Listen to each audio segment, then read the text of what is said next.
Many times I have crossed the Fye Bridge since coming to study in Norwich, usually in a hurry, short of time, and my mind full of my last lecture.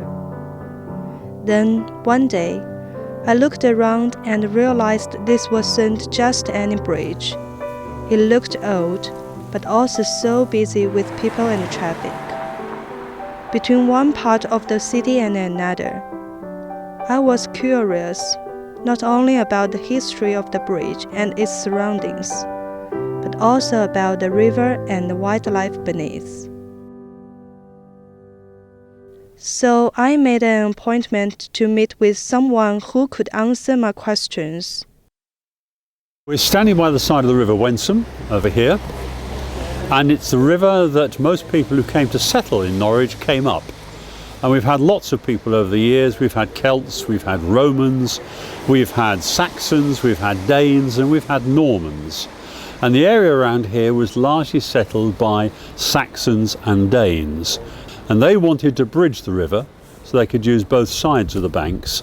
And they originally built a wooden causeway from marshy ground behind my shoulder across to this side of the bridge.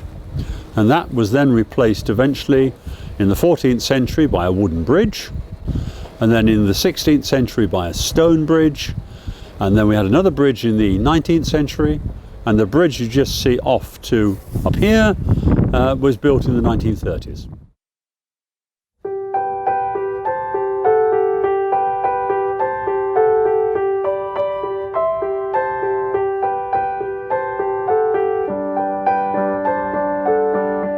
Standing now along Quayside, which is running along the south bank of the River Wensum. And it's a very old area. Quayside means there were actually shipping quays along here in which ships or small barges would come in from Yarmouth and unload their goods. Built alongside it are these wooden and metal structures. This one says on it C.W. Hagg, and these were built up by the City Council, and the names on them represent businesses that were here in the 19th century.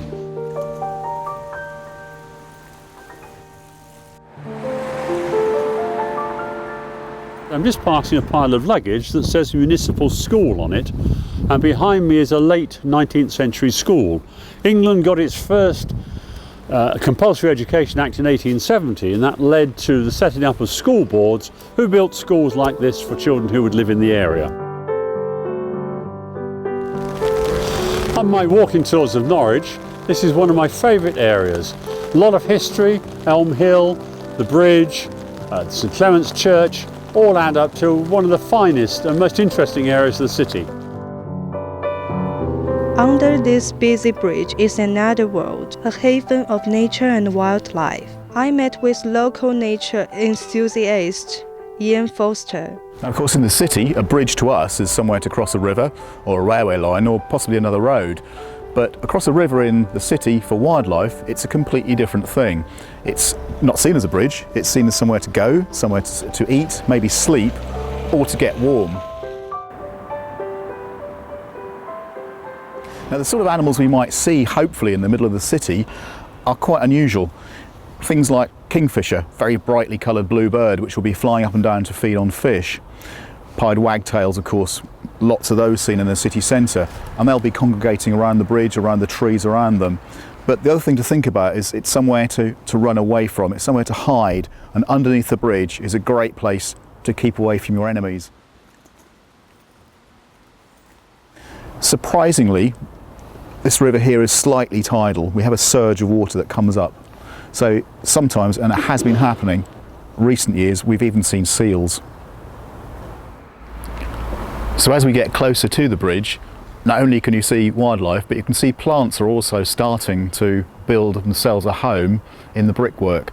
So given in time, trees and also animals would use the bridge across the top as a footbridge as well. So wildlife is really adaptable, and behind us we can see some black-headed gulls just roosting on the roof behind us there. And also pigeons will come to this place to feed and of course drink. Very highly adaptable. Birds will find new places to live and to nest, and underneath the bridge itself pigeons will certainly be nesting. So Fye Bridge, really important for people. I grew up about 400 metres away from this bridge and used to cross it a lot. But I think often we don't really think about what happens below the bridge, and that can be very wild. Fye Bridge, a small bridge that plays a big part in the life of the city, in the past, today, and no doubt, in the future.